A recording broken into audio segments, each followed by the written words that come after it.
Bu Siti, alhamdulillah operasinya sudah selesai ya, berjalan lancar. Bu Siti memang benar-benar dari Kota Pinang. Ya Allah. Ayah bunda, setiap hari sekarang selalu ada loh kasus-kasus miom, kista. Dan ini mungkin izinkan saya mengingatkan para orang tua dimanapun berada ya.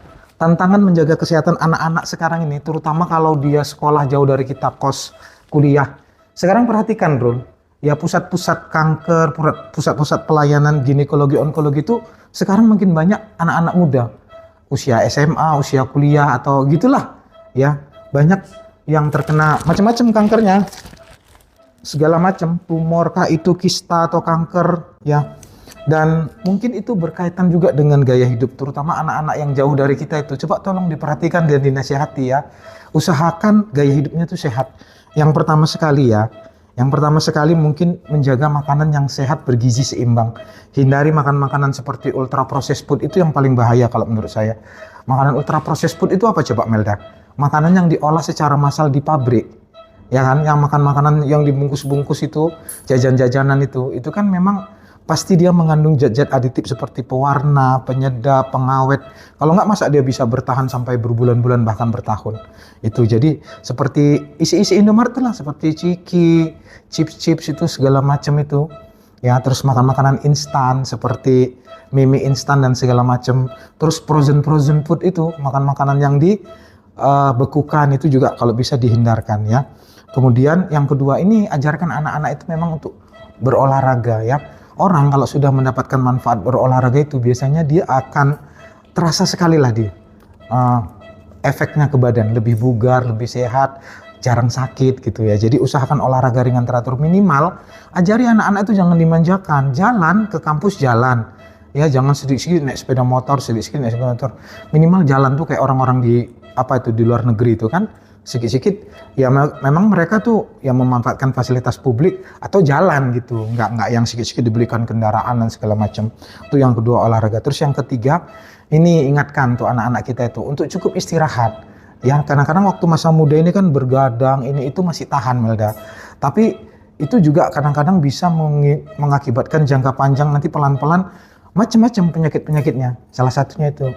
Terus yang keempat mungkin ya, ajari untuk manajemen stres ya.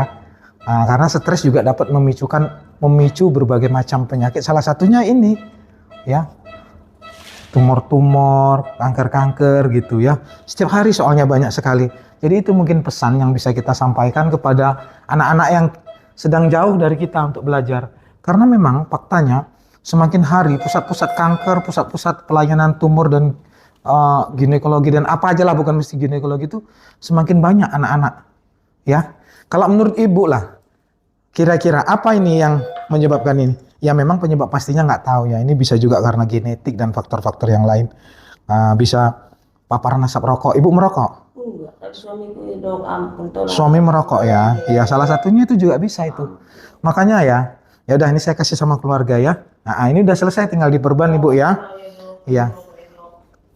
Kepada suami-suami yang merokok itu ya, kalian itu bukan cuman menyusahkan diri sendiri, tapi dengan merokok itu kalian akan membuat risiko istri kalian terkena serangan jantung lebih besar, terkena penyakit-penyakit seperti kista, miom dan tumor-tumor yang lainnya, kanker paru dan yang lain-lainnya.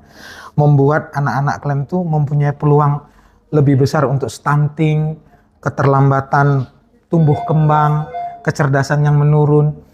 Membuat anak-anak itu mempunyai peluang terkena infeksi saluran pernapasan yang menjadi lebih besar dan lebih sering gitu. Jadi kalau kalian merokok itu kalian nggak membagikan kasih sayang, tapi kalian membagikan istilahnya malapetaka. Dan satu pesanku ini kepada semua wanita ya, kalau memang sudah kadung dapat suami merokok ya apa boleh buat. Tapi bagi kalian-kalian ini yang belum menikah ini, kamu Melda, bener-bener dari awal tuh buat standar, cari suami jangan yang merokok, bener. Kalau kamu berharap nanti kan bisa berubah, enggak akan berubah, karena candu itu memang merusak otak. Sebaik apapun dia, meskipun dia misalnya hafal Quran apa segala macam atau pendeta, kan bagus tuh biasanya pemahamannya tentang cinta kasih, tentang kebaikannya. Tapi nggak akan susah dia untuk berhenti merokok itu. Kalau memang udah kena candu itu, karena otaknya itu udah daya pertimbangan fungsi luhurnya itu nggak bisa bekerja dengan baik. Jadi cari suami dari awal tuh jangan yang merokok. Karena kalau sudah merokok, ya udah bablas, tinggal menikmati aja kesusahan, penyakit dan yang lain-lain. Keluarga Bu Siti ada? Pak, ini Pak penyakitnya. Saya harus bilang, seharusnya ini angkat kandungan sebetulnya. Karena memang selain yang besar 2 ini, ada juga yang kecil-kecil itu yang susah kita pisahkan satu persatu. Memang sebaiknya diangkat sama kandungannya. Tapi karena si ibu nggak mau, dia masih berharap ingin punya anak dan segala macam, ya saya ambil yang besar-besar ini dan saya rapikan. Ya kalau ada rezeki mudah-mudahan bisa. Tapi memang jujur, kalau yang seperti ini, seperti yang saya katakan kemarin, ada kemungkinan nanti belakang-belakang hari ada risiko gitu. Tapi ya nggak apa-apa, mudah-mudahan jangan. Gimana supaya jangan berisiko ke depannya? Hidup lebih sehat, ya, makan makanan yang sehat, bergizi seimbang, cukup istirahat, tapi harus ada olahraga. Dan kalau bisa jauhkan dari paparan radikal bebas, apa tuh, rokok. Kalau ada keluarga, ibu merokok enggak? Suami? Itulah berhentilah, ya, karena rokok itu efeknya bukan kadang ke kita, pada orang sekeliling kita itu pelan-pelan dia akan menyebabkan banyak penyakit. Salah satunya yaitu tumor-tumor, bahkan kanker gitu ya. Inilah dia, kalau mau dipoto silahkan dipoto, ini nanti kita kirim ke laboratorium ya. Izin dok. Boleh. Oke. Dah, Kasih dok. ada yang mau ditanya? Itu artinya tadi ini kan 2 sudah diangkat. Ada potensi yang tinggal atau akar atau Ada. Karena sarangnya ini pun memang nggak sehat. Kalau menurut saya kan harusnya angkat, tapi saya tawari tadi ibunya nggak mau, dia pingin ada harapan dia kalau pingin punya anak atau apa ya, itu wallahu alam lah, tinggal tergantung rezeki lagi ya. Sudah ya? Kasih, dok. Ya, sehat-sehat ya.